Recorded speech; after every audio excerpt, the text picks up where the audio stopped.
Bakit kaya pumayag si Duterte na magpahuli?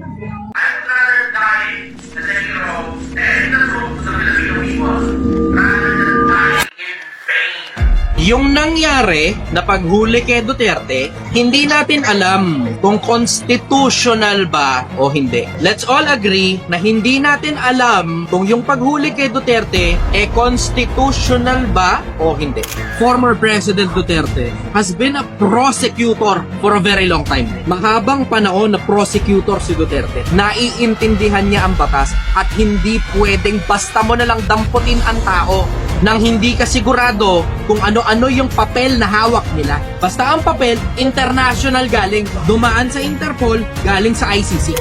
Ang mga abogado ngayon, nakikita ko naglalabas na sila ng kanyang mga saloobin, testamento, at mga dokumento. Isa sa mga nakita kong nailabas, recently lang, pinakabago ito, code ng ICC. Na dun sa code na yon, kailangan sumasang-ayon muna ang korte ng bansa bago mo ilabas ang tao mula sa isang bansa papunta sa ICC.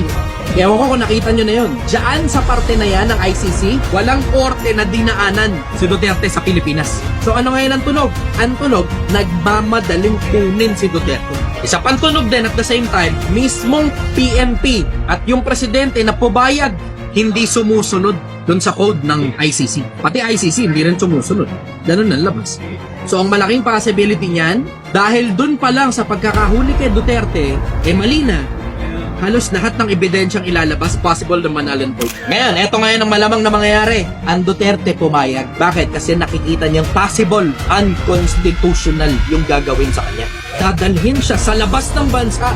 Dati siyang presidente. Nakikita niya yun. Eto ngayon ang strategy. Huwag niyong kakalimutan. Uulitin ko lang ang premise. Ang premise, pumapanig ang mga tao sa mga inaapi. Pag nakita ng mga tao inapi yung dating presidente, ang ina nyon lahat. Dahil posibleng unconstitutional yung ikinilos ng ICC, ng Interpol, at ng gobyerno natin, possibly yayariin sila ng taong bayan. At alam ni Duterte, imposibleng hindi alam ni Duterte yayariin yung gobyerno natin ng taong bayan. Hindi lang people power. Posibleng katapusan na ng rehimeng Marcos. Posible yun. We're only talking about possibilities. Na pag sinabing Marcos ay mga walang utang na loob yan. Ipinalibing sa libingan ng mga bayani ang tatay nila. Ikinampanya sila. Pero pagdating sa dulo, para silang mga asong kumagat sa kamay ng nagpakain sa kanila nung panahon kinailangan nilang kumain. Alam ninyong unbiased ang opinion ko pagdating sa pagdating sa politika. Pero hindi ko alam kung bakit hindi nakapag-isip si Marcos na pag kinuha mo yung tatay, halos automatic na panalo na kagad yung anak. Ano ba track record ng Pilipinas? Ang Pilipino, emosyonal. Pagka may namatay na magulang, automatic na nanalo yung anak. Pag may namatay na kung sino man na nakadikit sa isang politiko at maganda track record ng namatay, yung dinidikatan na politiko na nanalo yan. History repeats itself sa Pilipinas. Ano pruweba? Huwag niyong kakalimutan na si Cory Aquino na boto ng taong bayan pagkatapos mamatay ni Ninoy. At si Noynoy na boto ng taong bayan pagkatapos mamatay ni Jesse Robredo. Ano ngayon ang mangyayari? There will be a public outcry. Yan ang malamang na mangyayari. Ito ngayon ang gagawin malamang ng mga Marcoses. Dahil may public outcry, may problema ang bansa, merong unlawful act. Possible mag-declare ng martial law. Guro, yun na nasa isip niya. Hindi mo naman iniisip na pag hindi ka na gusto ng taong bayan, wala ka magagawa, Marcos.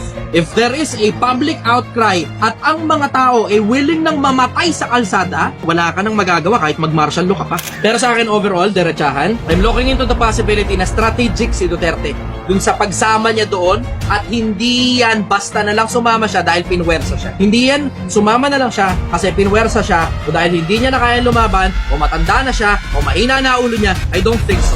Alam mo, titignan ninyo yung behind the scenes. Yung iba face value ang tinitignan eh. Kung ano yung binabalita ng media, wala na, diluted na yan. Yung nasa likod ng masarap pag-usapan.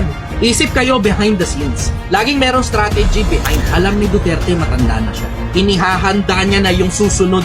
And he is okay to die anytime. Nakuha niya na yung pinakamataas na posisyon sa bansa. What more can you ask for? Pag ganyan ka na sa ganyang edad, base sa mga taong natanong ko, naghahanda ka na para sa susunod na lahi. para sa anak mo, para sa apo mo, para sa ibang mga tao. Ganong katalino sa buto. Alam niya kung kailan dapat lumaban. Alam din niya kung kailan dapat sumuko.